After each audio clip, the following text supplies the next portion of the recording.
welcome back to the Pursuit of Progress podcast. Today, we're shifting gears to explore the incredible journeys of three icons who turned their setbacks into remarkable achievements.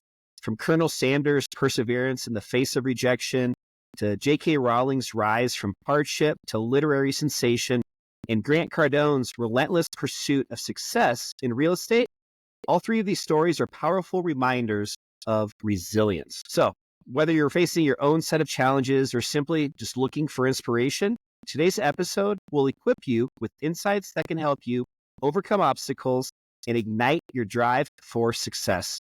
So, whether you're a first-time listener or a loyal supporter, get ready to be inspired and motivated. Let's dive right in and uncover these remarkable three stories.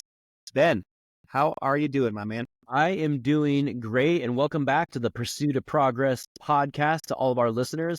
And you know what? Today, I'd love to talk about the persistence and the power of never giving up on your dreams. And this right here, I don't know that I've ever shared this, but this is something that my son gave me literally when he was a baby. He was 1 year old. He's 15 years old. He's in high school now. And it says, think big. And this is my daily inspiration to think big and never give up my dreams. But here's the truth. For every door that slams in your face, you're actually one step closer to success. Think about it. Every setback is just a test of how badly you want it and a push to keep going and use it as a chance to sharpen your skills. Have you heard that Wayne Gretzky quote before? Yeah, I think so. What is it? You miss 100% of the shots that you don't take. So if you're not putting yourself out there, pushing past the nose and taking every shot you can, you're missing out on opportunities that could change everything. Keep going, keep aiming, and remember, each failure isn't a dead end. It's a signal that you're moving closer to the goal. Wow, that was a mouthful for both of us. You guys, hopefully that got you pumped up. It got me pumped up. You know, Ben and I are both, in our early 40s. And for me, myself personally, I'll first share that, I'm on a little bit of a new chapter when it comes to career paths. And, a few years ago, I got into real estate full time. And it's always been a passion, it's something I've been kind of doing on the side, but, got full into that just a couple of years ago. And as, 40-year-old, just thinking about, I'm getting into the game late, this is way past, where all these other people are. I got kind of just frustrated a little bit, discouraged at times, thinking about that aspect of my age versus where I'm at. And I just think that today's episode is a really great reminder for anybody listening that might be on the second or third chapter of their life, their career, that it truly is never too late to pursue your dreams, to get started on something you're passionate about, and just to pursue progress. So Ben, before I jump into the first of these three icons, is there anything you want to add to that? Yeah, what I would add is age really is just a number. And I think all of us, we compare ourselves to our peers and our social circle where we're at, maybe compared to where our parents were at the same age. And it's just not fair to yourself to do that. There's that other quote. I think it says something like, comparison is the thief of joy. What's more important, and James Clear talks about this in his book, Atomic Habits, what's more important is not where you're at today, it's what trajectory you're on and what path that you're on and how quickly you're moving. That's by far more important than where you're at today. So you may not be where you're at today, but if you've developed the habits, if you have a growth mindset, if you're willing to learn and you're coachable and you're moving forward with the right mindset, the right work ethic, you're trending in the right trajectory, and that is by far more important than where you're at right now. All three of these people we're going to be talking about are entrepreneurs.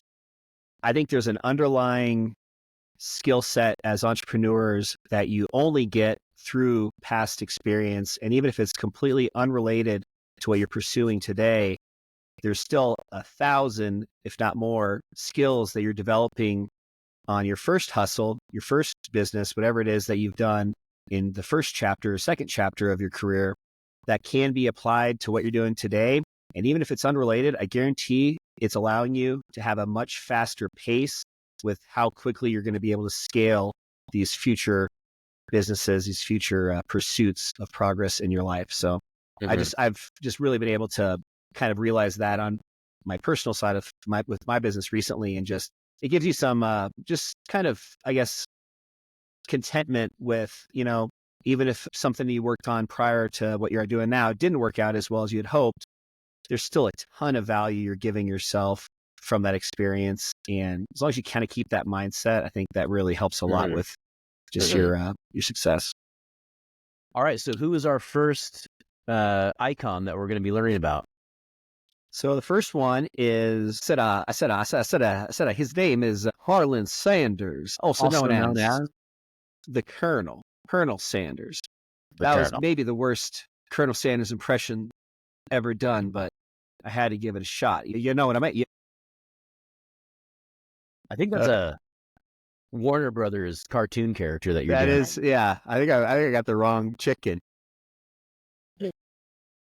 Anyways, guys, Colonel Sanders, everybody knows KFC, Kentucky Fried Chicken. And this guy, I think, is especially inspiring because he didn't achieve success until very, very late in life. And I feel bad, guys. I'm trying to find here what age he was when he really started taking off. I think he was about almost 75 years old when it really took off. So I'm just going to give you guys a few just quick stats of the Colonel, just to kind of put things into perspective.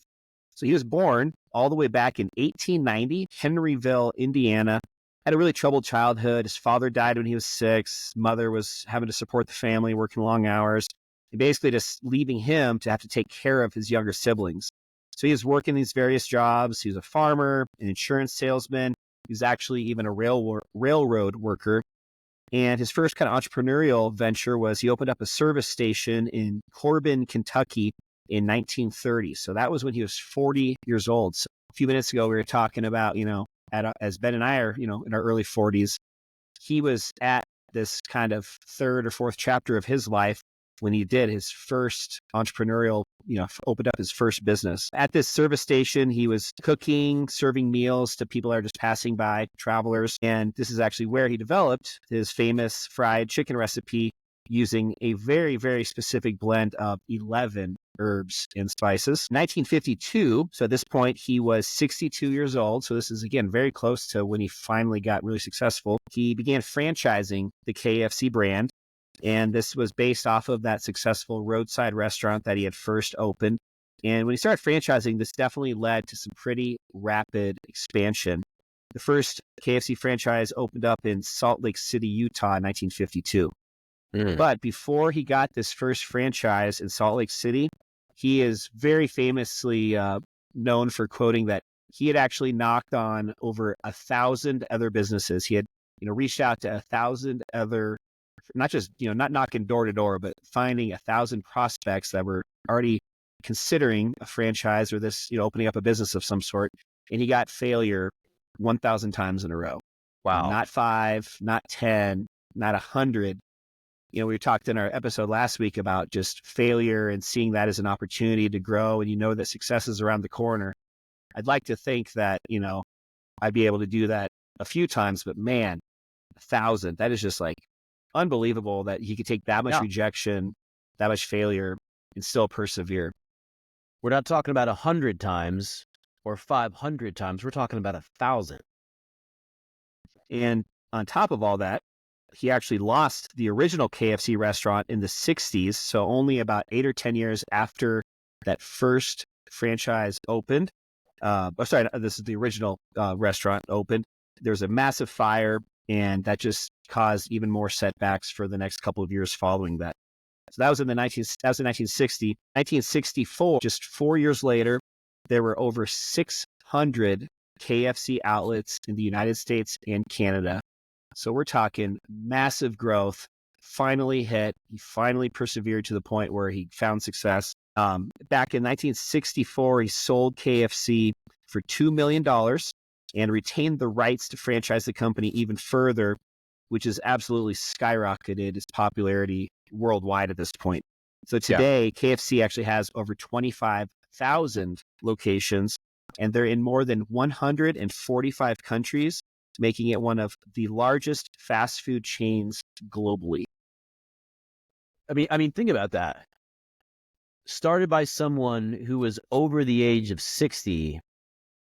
And now in my travels overseas, the couple of times that I've been to Europe and China, I mean, there are KFCs everywhere. I was literally And just going to say the same thing. I read something, I think Europeans or just the rest of the world, like that's their favorite American fast food restaurant is KFC. And so just to think that one man had a dream, had a recipe, started this despite his age. That's not what he didn't focus on his age. He focused on the value and what he was passionate about and what he loved.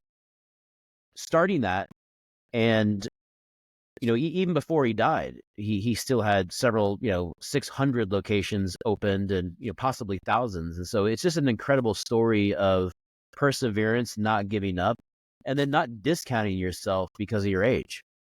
And just the true real life example of, I don't care where you're at in life, what position you're in, as long as you don't give up.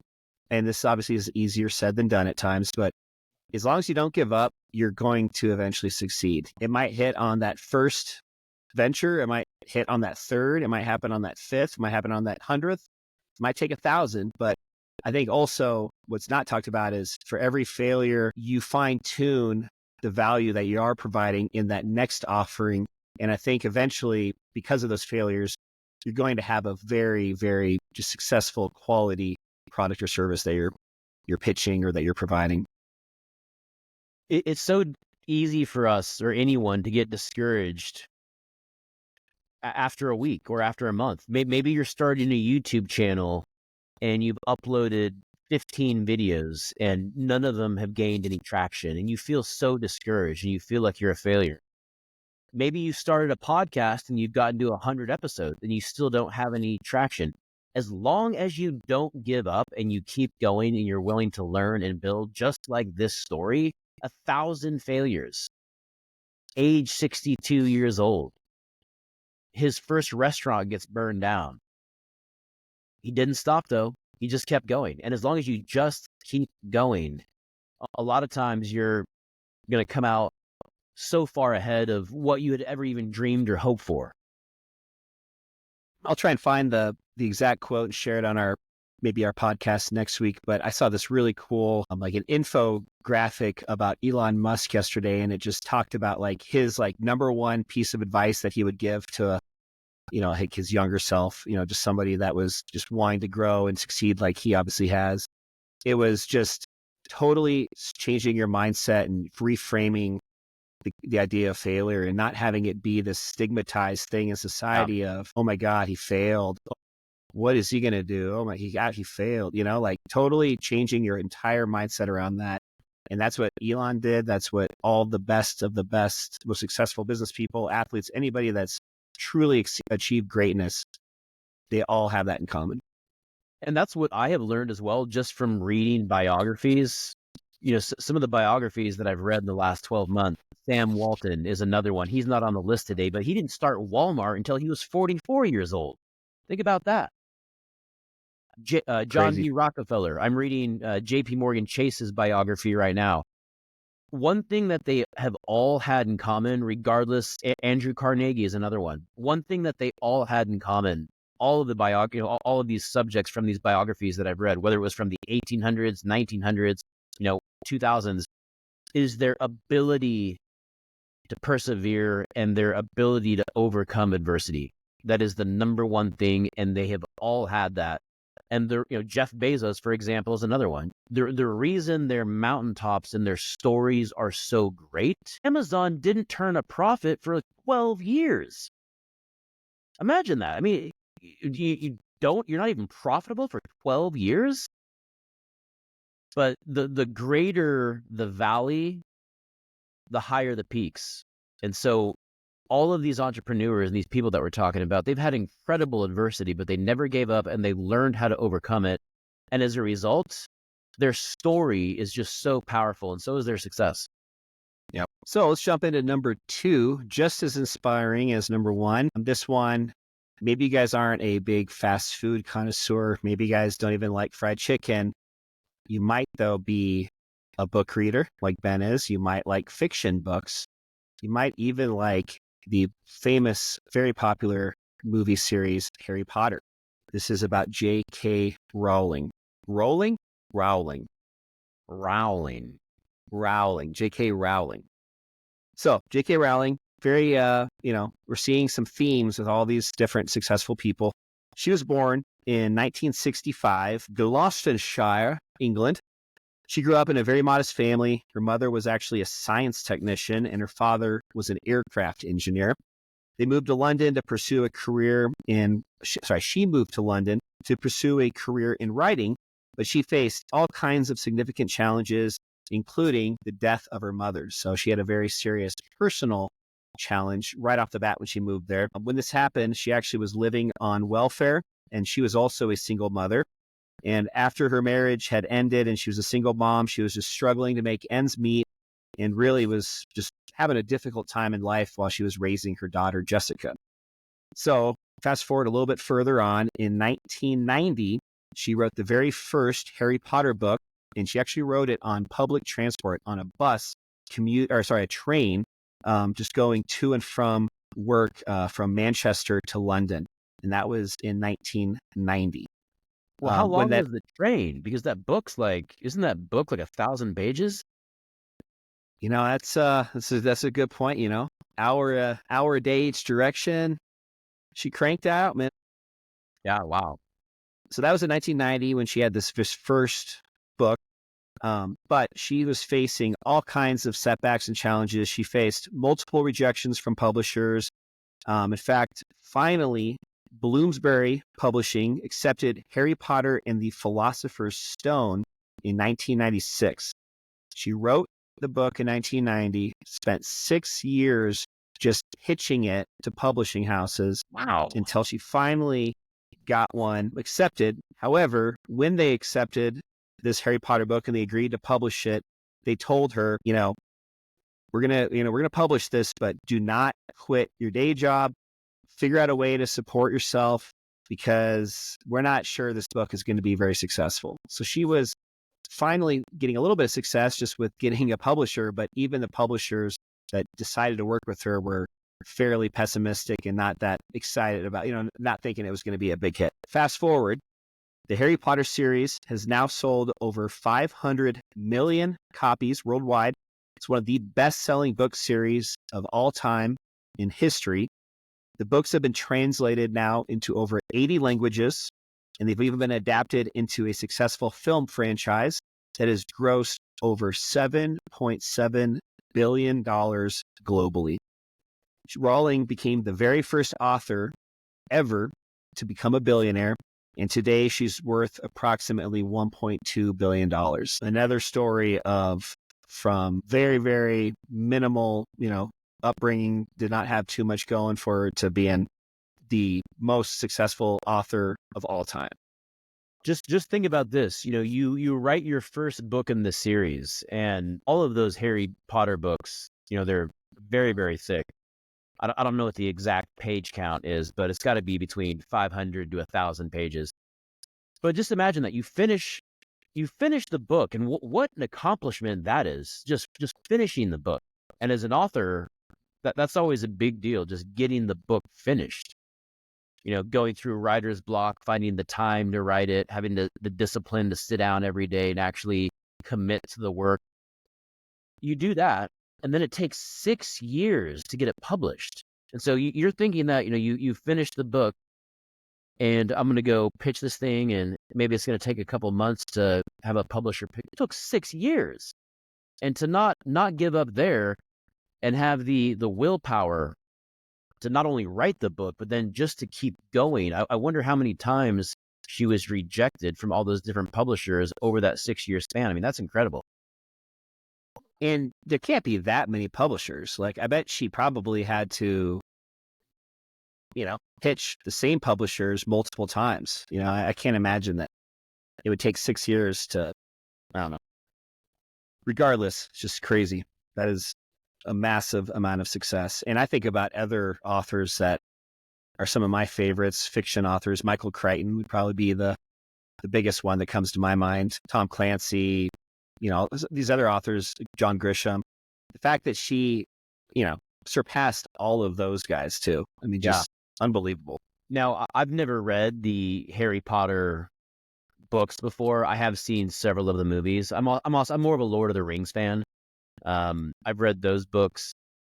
There are some similarities there, but right now I'm actually going through a Lord of the Rings binge, watching all of the movies and then the new Amazon Prime series that's out. It's just kind of a personal thing that I'll do like once every couple of years.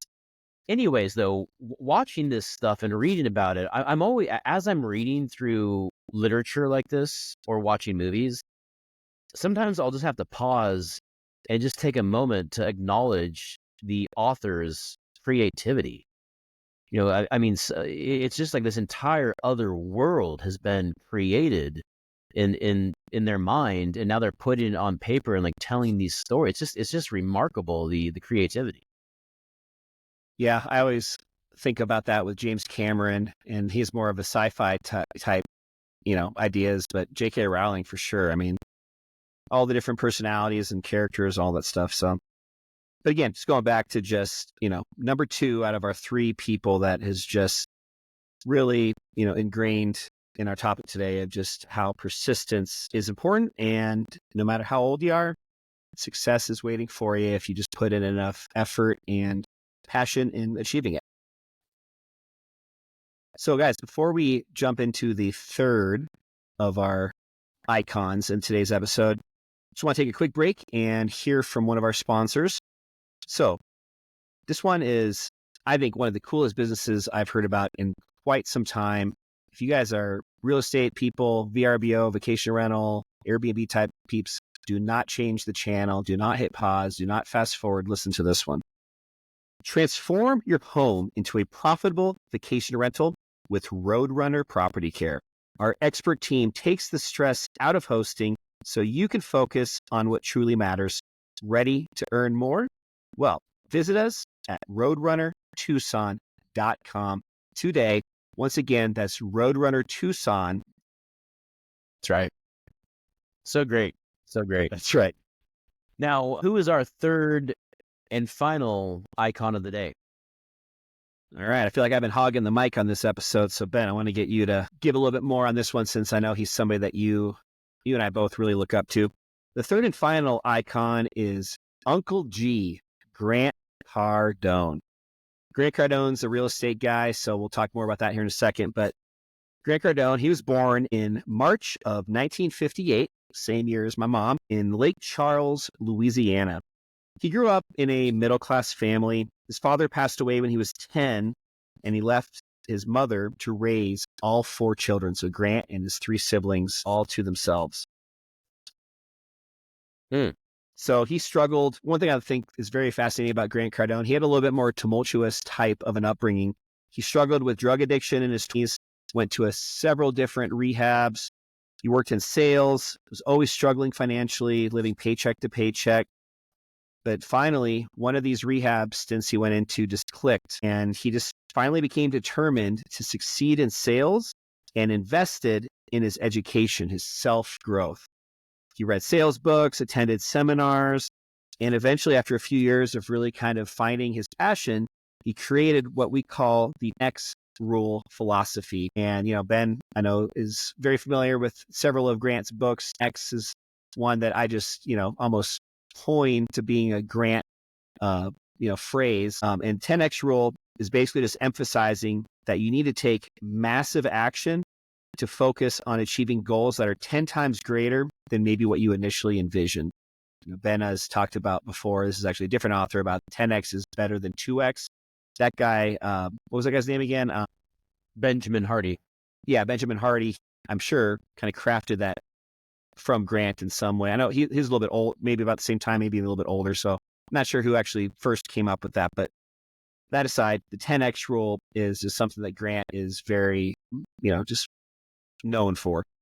Mm-hmm. So fast forwarding a couple more years, he founded Cardone Capital, which is now acquired over, and so the notes that I took, this was, I think, from about maybe a year ago, it's probably 2023 data. The notes that I had shows he has acquired $1.5 billion in multifamily properties.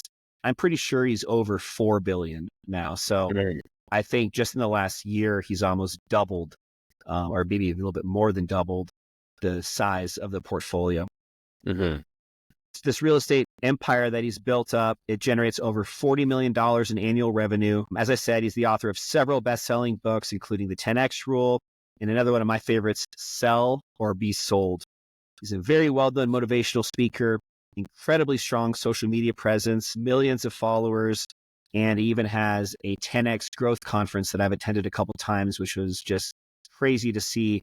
Literally a baseball stadium completely packed, completely full, sold out, just for people to go and sit down for 3 days to listen to him and other motivational speakers just talk about self-growth and improvement. He hosts the Grant Cardone Show. He runs Cardone University, which is an online training platform for sales professionals.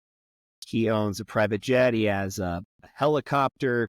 He just was one of the speakers at Trump's latest campaign event at Madison Square Garden. Just an icon in many fields, but somebody else that I just get a little bit of motivation from, just from his level of persistence and coming from a pretty tough past. Yeah, I agree.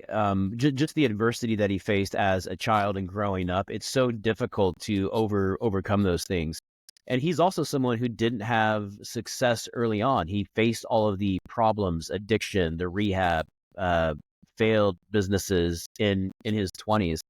And I know at one point he had gotten himself to millionaire status and then ended up losing it all. And then, I think that was like 2007 or 2008, had to reset in his late 40s and start rebuilding again. So just another reminder that it doesn't matter what your age in. What's more important is the season that you're in and where are you, where are you trending? What does your trajectory look like? That's why skill development is so important. For me, I really believe that we're all either growing or dying. We're moving forward. We're getting stronger. We're developing new skills, or we're not. And if we're not doing that, it means that we're withering away. And so I always want to be someone. My message to my friends, my business partners, my family: let's do life together. Let's grow together. Let's develop our skills together. And all three of these examples have just been great examples of success a little bit later in life. What I love about Grant is that even though he has some things that he likes to flash around now, as far as cars and jewelry, which I'm not into that stuff, by the way. He didn't start, he didn't get into that until much later in his life. So his financial principles for himself and others is very fundamentally sound from a personal finance perspective, about reinvesting into yourself, reinvesting your proceeds back into the business, not spending more than you make, investing Leveraging debt. Investing in real assets. Yeah, learning how to leverage debt. So he's not about, hey, look at me. He's about developing the skills and the behaviors that will then allow for those things to come into his life. Where I think a lot of other influencers try to focus on those things too early, and then it ends up really holding them back. Yeah, just what I love about him is he doesn't just talk the talk, he walks the walk. So like this whole 10X concept, he's somebody that really changed my perspective on like social media marketing. And, instead of making one post a day, why not just blow it up and post 10 times a day?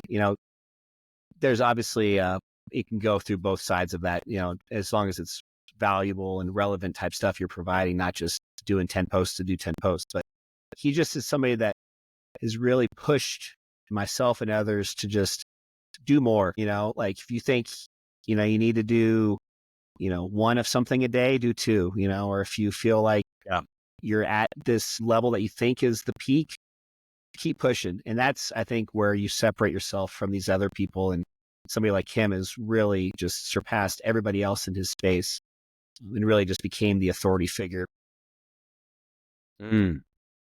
Yeah, so inspiring, and not just him, but all three of the icons that we focused on today. So thank you so much for putting that together. And let me ask the audience, what's one thing that you're doing today to improve yourself? How are you growing? What skills are you developing? share with us on Instagram or Facebook or in the comments of today's YouTube podcast. And we might feature you or your comments or your questions on our next episode.